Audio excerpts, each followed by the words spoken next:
All right, Roots, thank you. Great to have you with us here on the post-game show as the Nets win at 108-102. There were a lot of reasons that the New Orleans Pelicans should have won this game from start to finish, maybe a better energy level, but that energy matched in the second half by the Nets, who stormed out of the gate down by 11 at the break. Yeah, that third quarter was a difference. That got them back into the game. The fourth quarter was a slugfest. Think about this. The Brooklyn Nets went nearly 4.5 minutes without scoring in the fourth quarter, still managed to win this game, and Kyrie Irving, who struggled all night long, yet in the fourth quarter had some really big moments, as did Kevin Durant. You know, Nick Claxton had 9 points and 9 rebounds. It seemed like he had 20 points and about 25 rebounds. He seemed to have his hand on every single ball tonight. It also shows you, though, Bob, late in games. So C.J. McCollum, who missed a big free throw late, which right after that you had, Royce O'Neal hit a big shot. But when you have two guys that have been in these moments before, despite the fact that Kyrie Irving and Kevin Durant was struggling to find their shots, they made plays in the fourth quarter. And the Pelicans tonight, without Zion Williamson, without Brandon Ingram, two guys that can score for you, when it's left to C.J. McCollum, you saw in the fourth quarter, really all New Orleans was doing, they were saying, C.J., try to bail us out. Right. And Kyrie Irving, despite the poor game for 3 quarters, came up big in that fourth quarter. All right, so down by 11 at the half. They outscore the Pelicans by 14 in that third quarter. Let's take it into the fourth. And Frank, they're up 88-85 going into the fourth. Another guy with a nice game, T.J. Warren. Yeah, T.J. Warren. This ends up being the Brooklyn Nets' first basket of the fourth quarter after starting out 0 for 5 with 3 turnovers at the start of the fourth quarter. And then Irving getting the screen from Kevin Durant. They were few and far between, but that was a huge one. Up to that point, Kyrie was 4 for 16. You could see a lot of relief on his face. Off the Nets' offensive rebound next, Durant gets it on the kick out.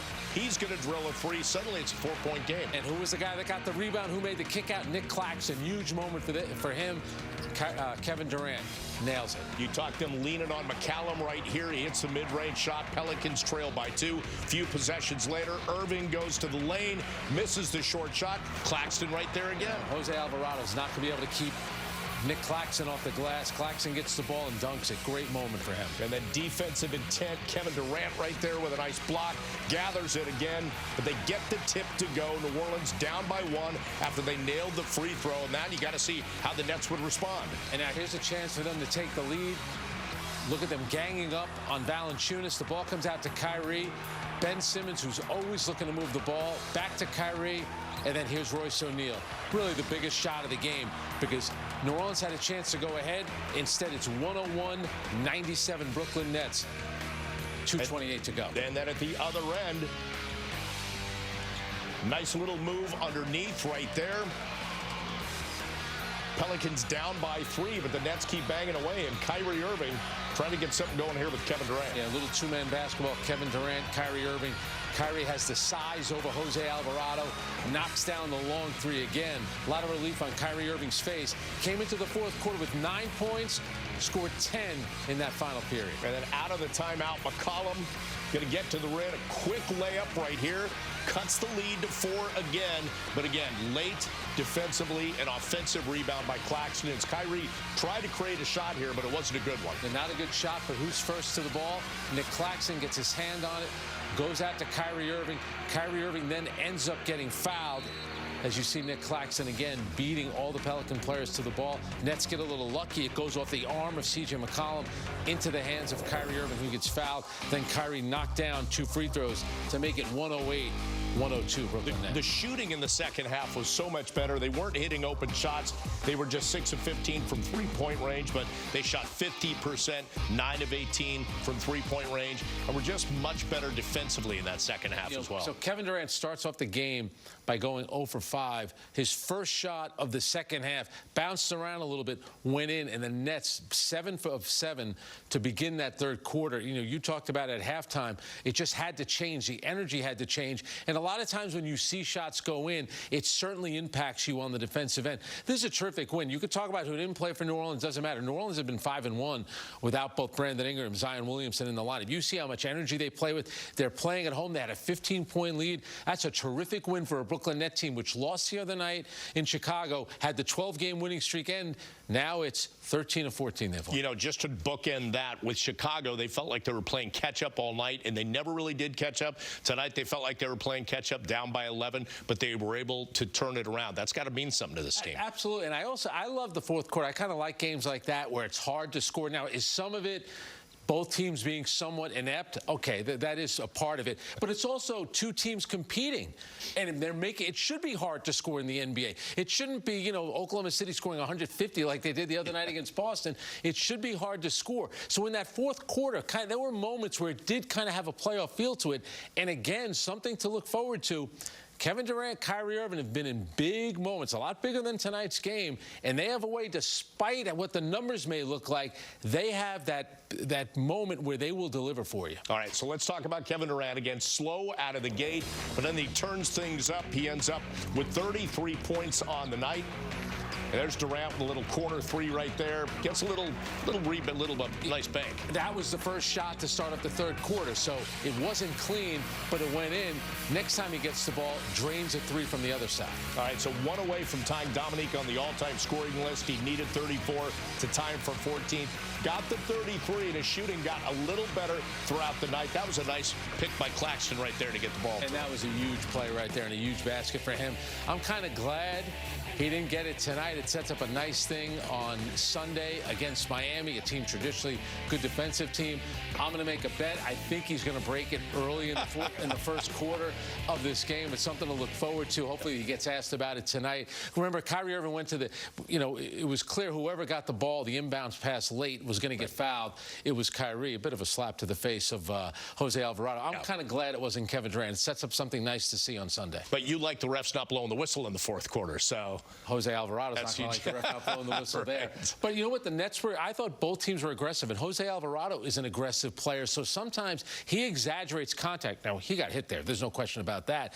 But he's involved in so many different plays. I think sometimes the referees are wondering, did he really get hit? They missed one there. I love the play, and Ryan talked about it. You know, Jose Alvarado, the Grand Theft Alvarado, when he hides in the corner, and usually he does it in front of his bench, where he hides and tries to come up behind the dribbler.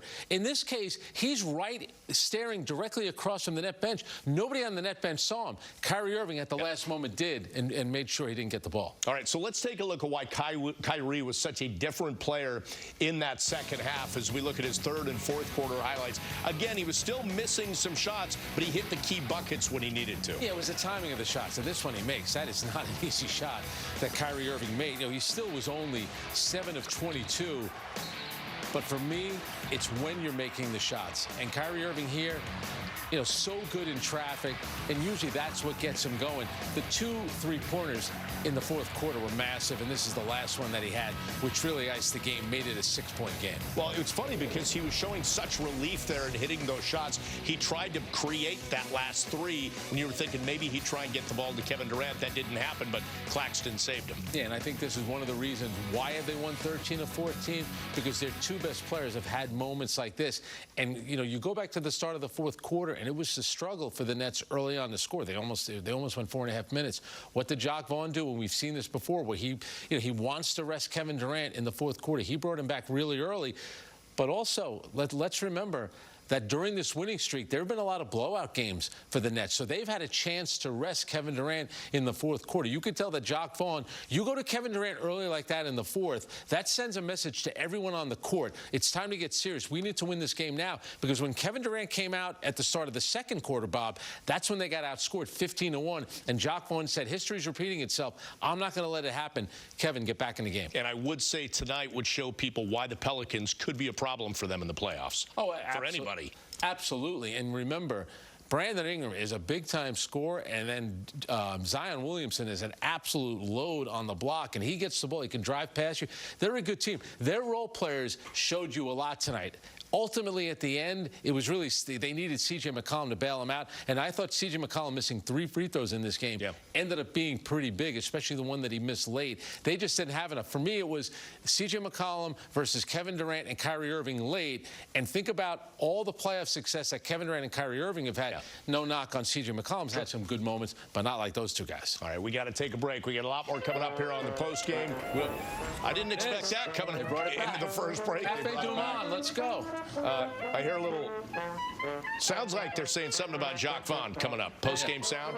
Then we'll have more highlights from around the NBA, and we're going to have more post-game reaction as well. Bob hears that music. He wants a bourbon. We got to take a break. We'll see you back here. I got to wait till February. Service. Let's get to our final stats on the night. Nets doing a nice job, especially in the second half, of turning the Pelicans' shooting numbers around. They shot under 40%. One thing you underscored, Frank, the free throws missed by the Pelicans, 5 of them. Yeah, and 3 of them were from C.J. McCollum, who's an 81% free throw shooter. And you look at the Brooklyn Nets, 19 of 20. Kevin Durant keeps making them. Those are important in close games. And the stats tonight don't look good. It was an ugly game, but good teams find a way to win ugly games, especially on the road. You're down 15 in this game. Did not play well in the first half. That third quarter was the difference. In the fourth quarter, ugly again, a bit of a slugfest, but the Nets made the plays when they needed to. Remember, Brooklyn was down by 11 at the half and rallied. Let's hear from head coach Jacques Vaughn. Yeah, to be down 11 and in an opposing arena, and for us to not overall shoot the basketball efficiently tonight and come away to win. I think the biggest adjustment at halftime was we decided to guard the basketball and take pride in doing it. And 38 points for them in the second half really shows that by the numbers. And just our overall demeanor, the way we climbed into the basketball. We were definitely more physical the second half, dictated more possessions. And at the end of the day, we wanted to win. And we did the things necessary to do so. You mentioned during pregame about Nick Claxton and the honor that he is getting, but to see a performance and a play from him going up against a big like Jonas Valanciunas, what stood out to you about what he's able to do from the glass, from defensively on both ends? Yeah, you see he's just starting to learn different ways to impact the game. And so, you know, he saves us on a lot of possessions, whether it's the amount of blocks he has at the rim for us, whether it's his ability to kind of show a crowd in transition and still get to his man, or whether it's 14 seconds left and he goes to offensive rebound and gets an offensive rebound. So from beginning to end, I think we're showing a great confidence in him to leave him in with 2 fouls, put him out there with 3 fouls. He's so important for us, and he's proven it on a nightly basis. You had a stretch about 4.5 minutes. I think you guys went like 0 for 5. Yeah. 3 turnovers. And yet, at the end of the stretch, you get 1 basket and you're tied. Typically, this team hasn't been able to get away with those kind of stretches. What is it saying about the DNA and the way you guys are changing the DNA of the team? Yeah, without doubt. Brian, I told the group that we had a lot of wins so far this season. This one really stands out for me just because opposing arena, down 11, didn't shoot the ball well, like we said, and for us to just stay with it, not lose our poise on the road, to believe that we can win, and even going through a stretch where we weren't making shots, to try to defend, to stay together, to stay with the game plan, speaks volume to the group, and how they've grown together. So really impressive win, especially on the road after a loss. Jacques, you had 15 for T.J. Warren, and Yeah. Yeah. It seems like you guys have had for about a month now and change. Obviously, not going to get it all back, given how long his layoff was in that time. But what have you seen from him since you first got him back to where it was tonight? It's continued to learn how he can impact the game. He can do it in a number of ways, whether it was the crucial 3 that he had, a corner, top of the key 3 that he had for us, whether it's getting to the rim and drawing a foul. I think he's learning how to play with Kevin and Kai. He's typically been the first sub, so he's learning also how to play with the second group as well. Overall, we're just trying to get him more comfortable with the idea of he's going to be able to help us in a lot of ways down the stretch into the playoffs. Jacques, specific to Kyrie, you've been around him a few years now. What is it that allows him to be as cold as he was earlier? Yeah. Miss, and then when you need it the most, knock down 2 of the biggest shots. He just has a way of embracing that moment, and no matter what happened previously, and for Kevin to, kick that ball out to him when Kevin kind of had an ISO at the elbow, shows, how they've grown together. But he has a unbelievable ability to erase what happened before and be in the moment and take full advantage of that moment and shine. I don't think Kyrie's sneaking up on anybody, or teams treating him any differently, or if they defended him any differently the last few games than they had I think overall trying to be more physical with him. Alvarado is really good at getting underneath you and making you work full court. We had some good looks early that just didn't go for us. But we got two guys on this team who can get to their spots and get shots. So full confidence that they'll shoot better next game. But overall, man, our will tonight to win, to enjoy being in the moment, and we talked about that at the 6-minute mark. Enjoy being in this moment, somebody else's floor, and those guys embraced it with a win. And for Royce O'Neal, you mentioned about how he's so special on both ends of the floor, and a lot of things don't show in the box score, but to see him knock down those 4 threes and to still have that confidence to take those shots, what did you just see from him? Stay the course. And for him, I think it just shows my relationship with him, his relationship with the team. They believe in Royce. Big 3 in transition. They lost him, knocked down, full confidence. And I think that's how you grow with your group, is you continue to show belief in them, and Royce answered. Jacques, during that drought in the fourth quarter, you guys had a couple possessions where it was kind of a bit of a hero ball thing, or maybe just to try to up a shot instead of running something. I mean, you guys have been so good in isolation this year. Yeah. I guess, how do you kind of reconcile with maybe not getting the most out of that possession, but also the track record maybe benefit, Yeah. the track record kind of giving the benefit of the doubt on some of that sometimes too? Yeah, so a lot of times, Alex, it's going to boil down to what the defense is doing. So they were playing straight up. The times that they did double, we took advantage of it, got a corner 3 from it, 2 corner 3s from it easily. So playing straight up, a lot of times we're just going to keep things simple and give it to Kai and Kevin. I'm just going to be honest with you. We don't turn it over. We get a shot in that possession, and those dudes are pretty darn good at getting the shot and a lot of times making it. And we're going to make the defense react. When they don't react, full confidence that one-on-one basketball is good. 26 assists on 37 makes, I think, somewhere around there. So decent balance for us, but those two dudes are special at scoring. Other than the game where you took out Hurt, since you've taken over, I mean, we're not used to seeing him play single-digit minutes. Last 2 games, Yeah. he did. Is there any particular reason? No, that's where, Brian, that's where that challenge of having a lot of guys who can play. So TJ kind of got the nod tonight, got it rolling a little bit, extended him. Then you had Seth the other night, kind of got extended a little bit, took away from Utah's minutes. So we got that balance, which is good, of having Utah, Royce, Joe, Seth, TJ, who's going to be most consistent on a nightly basis, will end up getting those minutes. But tonight we're just trying to get a feel of who could help. Bigger picture, when you look at weeks ago, the conversation was about other teams playing big and going up against you guys. You guys have now at this point constantly kind of silenced that conversation. How would you say your team has kind of put that in the past, and would you say that that's not even something that could be mentioned anymore? A big part of rebounding is mentality. Whether you want to hit, whether you want to be involved in a scrum, whether you want to deliver a blow to someone.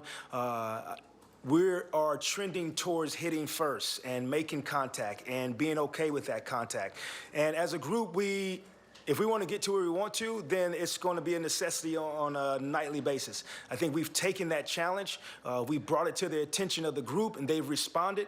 That's what we talked about. The last 4-minute huddle was each time you have to hit somebody.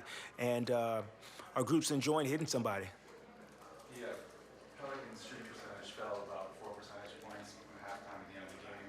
And sometimes teams go cold, but how much do you think defensive player adjustments have to do with that? Yeah, I think overall we were really aggressive the second half, especially the last 6 minutes of the game. Our ability to contest shots at the rim, nothing was easy. No walk-up transition threes that we gave up earlier in the game.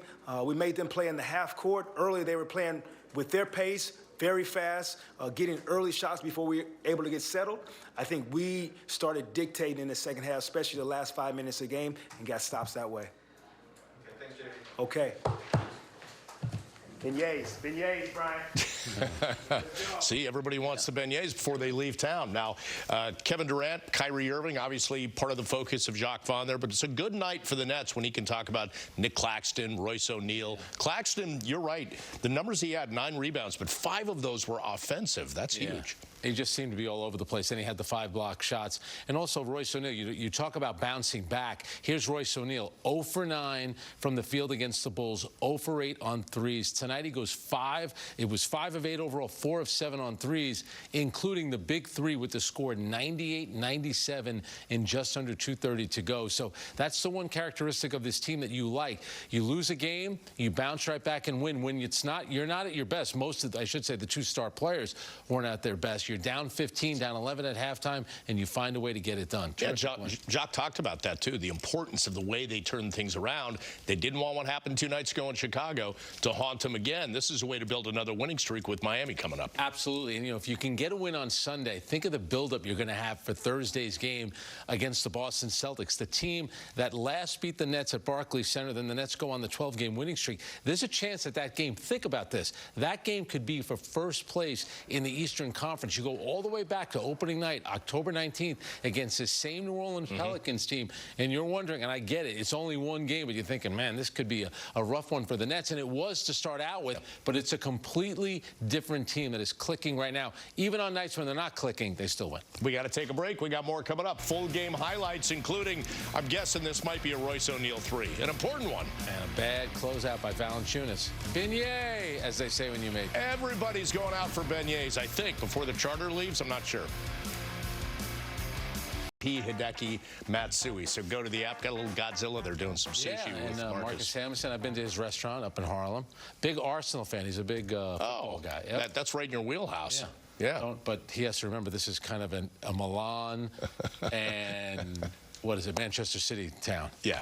Because of the ES network. It's also a Brooklyn Nets town in some ways. That's true. So and he's done some with Patty Mills. Oh, that was a good one. I saw that one. Patty did not play tonight, but anyway, we got the highlights for you. Patty-less. Sorry, I didn't mean to stump you there. First quarter, Pelicans off to a good start. Jose Alvarado drills the 3 on the pass from C.J. McCollum. It's a 7-point game. Next possession, Ben Simmons to a wide-open Kyrie Irving. And he responds with a 3 of his own. So right now, Nets within 4. And Nets are doing well, considering that Kevin Durant started this game by missing his first 5 shots. Here, T.J. Warren with the rebound, running the break. Seth Curry making that extra pass. Yuta Watanabe knocks it down from the corner. And he loves that corner. He had a couple threes in the game. Durant starts to get it going. Final seconds of the first here. Knocks that shot down and cut the lead to 1. Yeah, so as poorly as they were playing, it's a 1-point lead going into the second quarter. Second quarter starts. Kevin Durant's on the bench. Nets get outscored 15-1 to start the second period. And this is kind of where Alvarado pressed the go button, right? Without Kevin Durant's presence on the floor. And Kyrie Irving just was not providing enough resistance. In fact, Kyrie was a -25 in the first half. Kevin Durant came back in. There's a turnover, but the Nets get the ball back. Here was Kevin Durant's first basket of the second quarter. So he made the free throw, cut the lead to 7. About 2 minutes left in the second quarter. Curry driving on Herbert Jones. He'll get to the basket through a tough defensive effort and finish a layup. And Seth with a little flex here. It's still a 7-point game. He looked a little bit like his brother there, just a little bit. Under 30 seconds left in the half. McCollum again with the hot hand. So New Orleans up by 11 at the break. But then Brooklyn came out of the locker room. Third quarter, Durant will get the pass from Nick Claxton and get things going.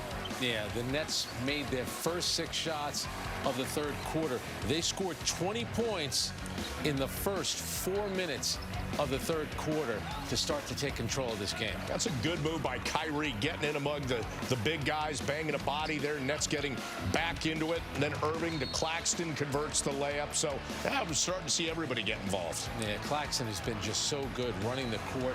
Here the Nets being active on both ends, getting the ball out to Kevin Durant. Again, making that extra pass. Good ball fake there by Royce O'Neal. Knocks down the open 3. Pelicans would respond after that shot with Brooklyn now up by 4. McCollum off the rebound. Going to push the pace and stick a 3. So New Orleans going back up by 1. But then final seconds of the third, Durant and Irving with a 2-man game. Yeah, and here's Kevin Durant going with the smaller defender. The help comes, and now you've broken down their defense. T.J. Warren with the long three to give the Nets a 3-point lead going into the fourth quarter. So 88-85, fourth quarter now. Irving going to get a screen from Kevin Durant. And again, for as bad as his shots were and as bad as his shooting was, that was a huge one. And he needed that one, too. You could see in his face. He's looking up to the skies, wondering where that shot had been all game. Kyrie came into the fourth quarter with 9 points, scored 10 in that fourth quarter. Little high-arching shot there. Offensive rebound. Good work there. And New Orleans down by one after the free throw. Then the Nets turn to respond. Brooklyn able to get the rebound. A lot of traffic under the rim. And Simmons eventually going to end up with the ball and get it out and find an open Royce O'Neal. It's a huge swing right there. New Orleans could have taken the lead. Instead, the Nets on the break. Royce O'Neal knocks down the three. Instead of New Orleans with the lead, the Nets go ahead by 4 points. And maybe this was his biggest bucket of the game. Kyrie and Durant again. Realizes Irving has a little space, and it's go time. Yeah, Kyrie Irving stepped right into that, made one a couple of moments earlier. That was the one that ended the game. I told you that the Nets scored 20 points in the first 4 minutes of the third quarter. The first 4 minutes of the fourth quarter, they didn't score at all. And yet they still found a way to win this game. They outscored them by 3 in the fourth, so a 108-102 win. The game summary brought to you by Infinity as Durant goes for 33 on just 9 of 26 shooting. McCollum had 28. And the fourth win for the Nets this season when trailing by 15 or more points. Frank and I will take another break. We have more coming up as we continue talking about Brooklyn's 108-102 win. And as you can see, pretty hard-fought win as well. And I thought that was a great play by Royce O'Neal. The defense was there all night. Nick Claxton, what a performance tonight.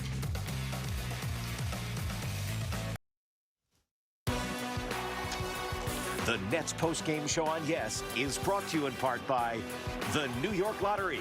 Get out there and play. Well, we talked about the impact Royce O'Neal had tonight. A nice complimentary piece after he struggled against Chicago. Yeah, 0 for 9 against Chicago. That was his first shot tonight. Nails the three. Again, Ben Simmons looking for Royce O'Neal. Remember that spot on the court that ended up being a big spot for him late. There's the ball fake to Kyrie Irving. Knocks down the open three, and this was the big one. But the Nets up one, knocks it down, 2:28 to go. 4 threes for him, 14 points after you mentioned 0 points on 0 for 9. He was 0 for 8 from three-point range, and Jacques Vaughn talked about it afterwards, showing that confidence in him, and even telling him that after the Chicago game, like, man, stick with it. I know you were just coming off the non-COVID illness list, but if you're not feeling good, just keep firing away, and let's see what happens. Hey, Royce O'Neal's been in the league. He's a smart player. He's been in big playoff games before. You're going to have a bad game like that. He knows when I'm playing with Kevin Durant and Kyrie Irving, there are going to be times when I'm open. If I want to stay in the lineup, I have to take those shots. And you knew on a night like tonight, he knocked them down, and he hit the biggest one of the game. Is it interesting to you that when you think of a three-point threat on the Nets, you'd think KD, Kyrie, Joe Harris, Seth Curry, probably Patty Mills if he's playing. Well, Royce O'Neal's a huge three-point option. Because a lot of times there's so much attention being paid to Kevin Durant. You have to remember, when teams go into these games against the Brooklyn Nets, and it'll happen during the playoffs, it happened last year with Boston, how many times they hit Kevin Durant, he's trying to run through screens. Everything is designed to stop Kevin Durant. That's why the other players around him, at certain points in the game, you need to make plays. And tonight, Kyrie Irving had some big ones. Clearly, Royce O'Neal did. Royce O'Neal, you look at his threes, he's not taking contested threes. Yeah. They're not asking him to do that. What they're asking him to do is that when you're open, you have to square up and knock it down. He couldn't do it against Chicago, but guess what? He was part of a big group that night. Nobody was making shots for the most part. But tonight, in really key moments, especially that one late when it was a 1-point net lead, he's open. You don't even think about it. Square your shoulders, knock the shot down. One of Frank's big storylines and keys to the game on the pregame was talking about in the absence of Zion, in the absence of Ingram. Yeah. C.J. McCollum is going to have to carry the load. They're going to get the ball to him. How did they do against C.J. tonight? I thought they did really well. You know, early on it was Najee Marshall and Jose Alvarado. C.J. McCollum did get going late in that first half. He had 10 points in about the last 5 minutes. He's such a good player. And really what you see from C.J. McCollum, once they're at full strength, this is going to be a guy that's going to make them a very difficult playoff team. You go back a number of years ago with Portland, a Game 7 on the road against Denver when his teammate Damian Lillard was struggling. It was C.J. McCollum that seemed to hit every big shot. I get it. You know, tonight, you know, the numbers weren't great for him, but he still put up 28 points. C.J. McCollum ended up going 10 for 24. The big thing for me, and I think the one that's going to bother him, was that free throw late, which would have made it 101-99. He missed the first, knocked down the second. Missed free throws. And again, just talking about the energy of this team, especially in the absence of Zion Williamson, although I will say they went into this game in his absence 7-2, so they've kind of learned to play without him. Yeah, and I think Willie Green kind of instills that in his team. Remember, he was the coach of the month for the month of December. In the Western Conference, Jock Vaughn, coach of the month for the month of December in the Eastern Conference. And I just think they play. When you look at the Pelicans now, you take them more seriously. There's something about this team, and I think C.J. McCollum being there, a leader. Remember, he's the president of the Players Association, so he spends a lot of time complaining to the ref because he knows he has a lot of juice, and I think it helps. And when they get their whole team back healthy in the Western Conference, which is completely wide open, why not the Pelicans? And we talked about it in the pregame show. Remember, they get the Lakers' first-round pick, so it's only going to get better for them. Also, during the pregame, we talked about, I'm going to shut up and keep talking. By the way, Kawhi Leonard and Paul George, who were benched at halftime of last night's game, are not playing tonight. Second night of a back-to-back in Minnesota. Kevin Durant, remember this about Kevin Durant? He always plays. Yep. Always plays. Kyrie lately has been playing, too, about 38 minutes on the court tonight. And again, you mentioned the big fourth quarter. He had not a great night in terms of scoring, 19 overall, but 10 of those coming in the fourth. He is a closer. He's one of the leaders in the NBA this season in terms of scoring in the fourth quarter. Let's hear from Kyrie about the battle to win this game in New Orleans. It just shows you that we have growth in areas of, you know, being challenged by other teams on the road, also at home. It shows we're growing in some small areas where our communication is at an all-time high, especially when we're on the road and we understand where we are. And then just the way we execute. You know, you saw a few in and outs from me in that fourth quarter. You know, you look back a year ago, and I could admit this about myself, I probably would have been pissed. I probably would have been mentally out of it, just not making enough shots for us to get over the hump. And you know, I think our growth as a team is just seeing some of our leaders on our team, including myself, just be poised. And it's making a big difference. The shots are going to go in and out sometimes, but if we get defensive stops and we do the little things, I think we put ourselves in a great chance every game. So that's probably where I feel like we're making some incredible strides in games like this where we can come out with a W and talk about it.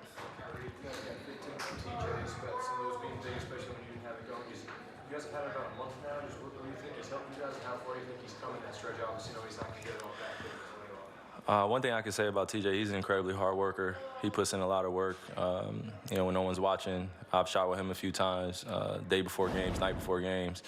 And you cheer for people like that come in early, they leave late. And obviously him coming off injury, he could have easily gone left or right in terms of his confidence level.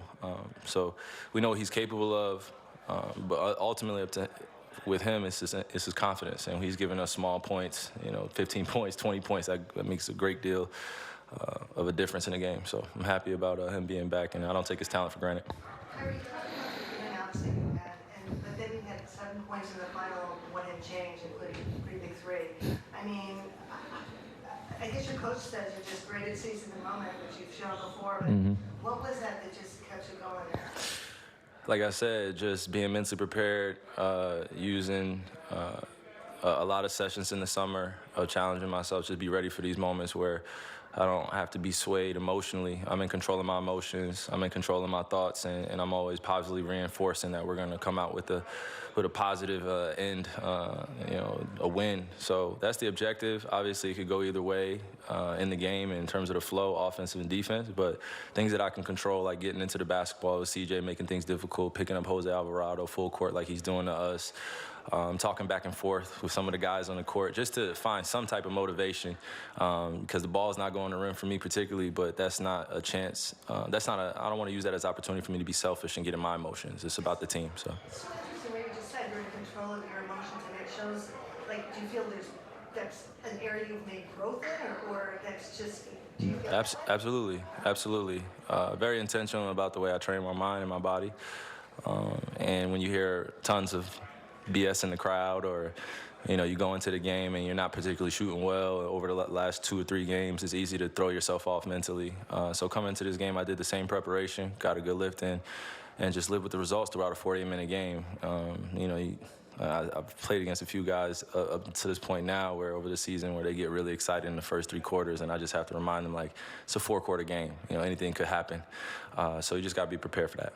In those last few games, I mean, were they looks that you normally would make and you just missed them and you chalk it up to making this league, or were teams playing you any differently, physicality-wise, than maybe they had? Yeah, I believe it's both. I give the utmost respect for the defenders that I play against. And when I get the opportunity to be wide open, I feel like I should make every shot. That's just my confidence. You know, I put in a lot of hours. But when it's not going, still got to lead by example on playing both ends of the floor at a high level and not get into your own body and feelings. It's easy to do that. And, you know, big power player out there, so responsible for what I can control. Kyrie, you talked about how you learned to kind of work through whatever's going on with your shot in a game last year. Jack was saying how much he respected your ability to erase however many misses you had and still be able to knock down those shots. How do you learn that? Just studying the greats and striving to be greater than them. You know, you look at some of the great representatives of the professional sports across, you know, you look across the boundaries of people, and most of the time you see that there's a similarity, there's a commonality between the way that they control their emotions depending on the game. And I've been able to learn that over time, but I think the greatest thing that I've been able to learn this year is being with the guys, just, you know, going through a lot of things externally or internally, and us just figuring it out. And basketball is just a very simple art form. So if I don't bring all my extra distractions or anything that I'm going through mentally into the game, then I feel like we have a great chance of winning every ball game. That's just something I've taken responsibility for on my own, and just try to positively enforce that we can win ball games no matter what's going on. Well, we have heard from Kyrie about the Nets' 108-102 win in New Orleans. Coming up next, this is your post-game programming alert. We're going to hear from Kevin Durant. Do not go anywhere, Frank. Do not leave the set. I can't wait. It's about time. Ask him about being 1 point away from Dominique. Tonight about what an impact Nick Claxton had. 9 rebounds, 5 offensive, and a handful of blocked shots, 5 of them. Yeah, he was really active all game long. You know, early on, the first play of the game, the Pelicans went inside to Valanciunas, and Claxton blocked the shot. Valanciunas thought he was fouled. I think the fact that that wasn't a foul, it kind of got Claxton even more aggressive. He did 3 fouls in the first half he had, but I thought for the most part he did a good job staying out of foul trouble. Here he is being quick and active, knocking the ball off of Valanciunas. That's a terrific play. And again, McCollum in the lane, who blocks it? Nick Claxton, which leads to a fast break. He's a disruptor in the industry. 100%. Have you heard that before? He really is. And I'll tell you another thing. He's the most improved player on the Brooklyn Nets. He's one of the most improved players in the NBA this season, and he does a really good job just hanging around the basket, being active. 5 blocks tonight. His 2.6 blocks per game leads the NBA. Here's Nick with Megan Triplett. Nick, for you, dominated the glass, and then you had those 5 blocks. How are you able to be so successful and get into those spots to block those shots?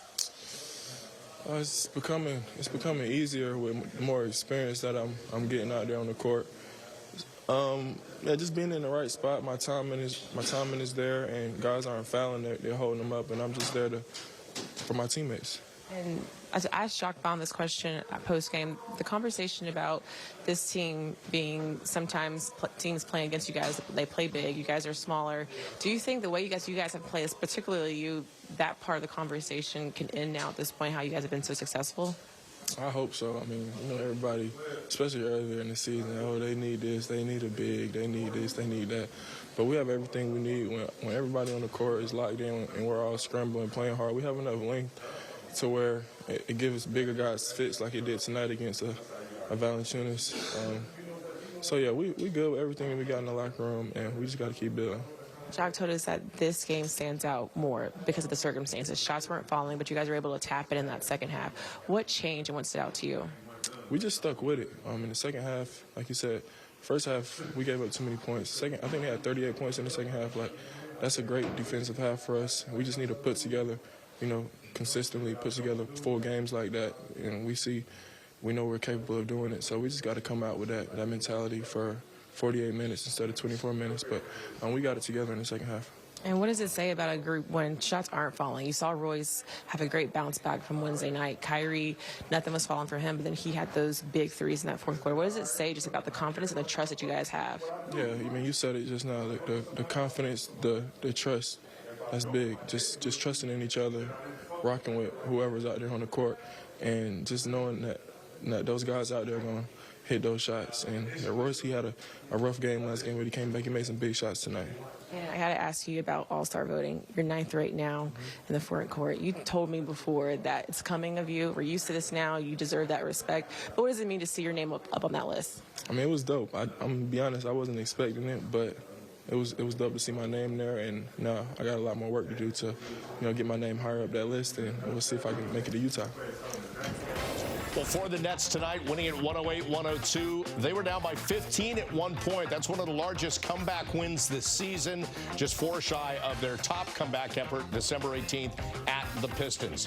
Kevin Durant, as always, had a big hand in this one, 33 points. Not a great night shooting, 9 of 26 from the field. Let's hear from KD with the media postgame. Yeah, I mean, it's going to come a time when them shots don't fall. Like tonight, I thought we got good looks all night, especially me. I mean, I'm 9 for 26.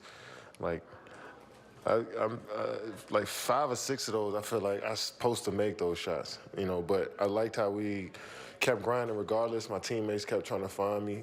We kept trying to move the ball. We had 26 assists, but I really felt like we could have 32, 33 with the amount of looks we got up. So, but with all of that, you still got to go out there and lock in on the defensive side of the ball, and I think we did a good job of that. They punched us in the mouth early with the threes and the drives, so we wanted to control that. And regardless of with them shots going in the rim, we wanted to make sure we were all on one string on the defensive side of the ball. So, those are the type of games you want to play just to learn your team and figure out your team even more. Because you're a whole totally different team when your shots aren't going in. So it was a good test for us. Kevin, to your point, you guys won a lot of different ways in the last month, but it's usually been you and Kyrie and the offense gets cooking. What does it mean to get a win like this when you guys aren't shooting the ball the way you want to, in the way that you've been doing for the last few years? Yeah, I mean, it's good to see guys step up and make shots. Royce hit some big shots for us down in the fourth quarter, hit that big 3. Claxton, Ben played great for us. So when those shots aren't falling, I think we didn't get down on ourselves because we generated good looks. I mean, we wasn't shooting bad shots. And so Coach could draw up the same sets and see if we can get, start knocking some of them down. So our flow didn't change even though we're missing shots on offense, which keeps you in on the defensive side of the ball. So if we just get up good looks, and you feel solid coming back down on the other end of the floor. So defensively, we tried to stay in it no matter what. Kevin, going on two-part figures, Nick said at least 5 blocks in 3 of his last 5 games. Did he had 5 tonight? Damn.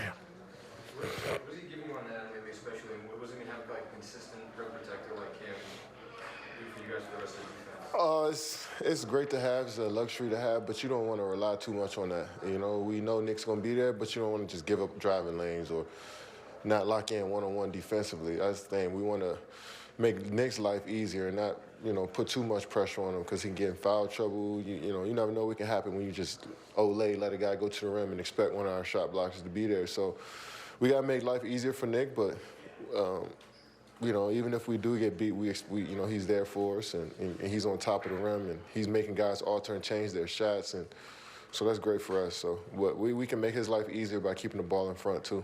You look at the year you said on both fronts. I mean, the field goal percentage leading the league and then the blocks per game. I mean, rookie year, one of your teammates had called him the second most talented player on the team behind you.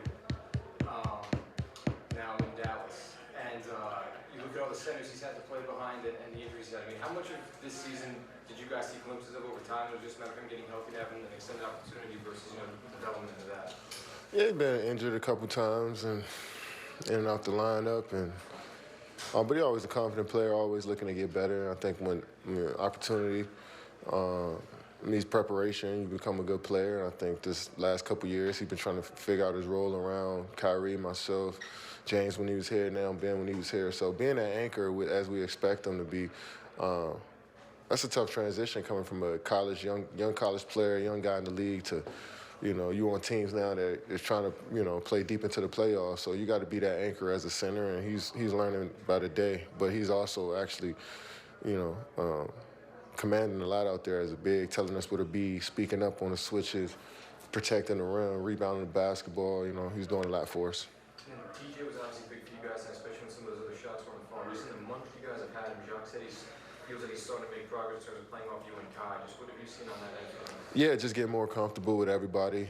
He scores the ball so easy, and sometimes, you know, when you scoring so easily, you want it to come around to you all the time. But we got a lot of guys that can get a basket here, so sometimes you might have to wait for your opportunities and a couple possessions, even if you made 2 or 3 in a row. And I think he's understanding that. And he came out tonight, hit a big 3 going into the fourth, had a nice reverse layup in the fourth quarter. He was just aggressive all night, and you know that's what we need from him. And sometimes coming off the bench and playing with high volume scores, you might not get the same opportunities to score the basketball, but he's one of those guys that can find his way, find the ball, and you know, be efficient along the way. Kevin, you mentioned on Wednesday that you guys were constantly trying to climb back, and that was what didn't get you guys over the hump. To be down by 11 at half and to see you guys respond and to make those adjustments, how good is it to see you guys come off of Wednesday night and be able to do that, even though you guys didn't have a starting position? Yeah, it's huge. It was huge. You know, you find yourself in the hole, and you don't want to give the other team even more momentum coming out the half. So I think our first few possessions were so important coming out the half, and we got stops, and we was able to get some scores in transition. I think I had a couple threes there off us getting stops. Guys got to the rim. So we don't want to be in that position of being down 11 and trying to, you know, fight our way back into the game. But if we are in that situation, we take a possession at a time and rely more on our defense than offense. What is it like playing with a guy like Kyrie who was just cold to start the game, couldn't find his rhythm, but you still went to him late and he was able to knock down those 3-point shots? I mean, I'm not going to stop passing him the ball if he's missing shots, you know. So that's anybody on our team. You know, you keep shooting. As long as we guarding up and playing together on the offensive end, it don't matter. The shots can go. It's a make or miss league, you know. It's the great teams. You know, they still play their game on both ends regardless of the makes, you know what I'm saying? So I think we still move the ball. We still try to get our sets going. Defensively, we still try to be on one string. And, you know, once we went through that cold spell, we was actually, you know, make a couple shots. And, you know, that's always good for a team when you can withstand, you know, the cold shooting by playing solid defense and just playing hard.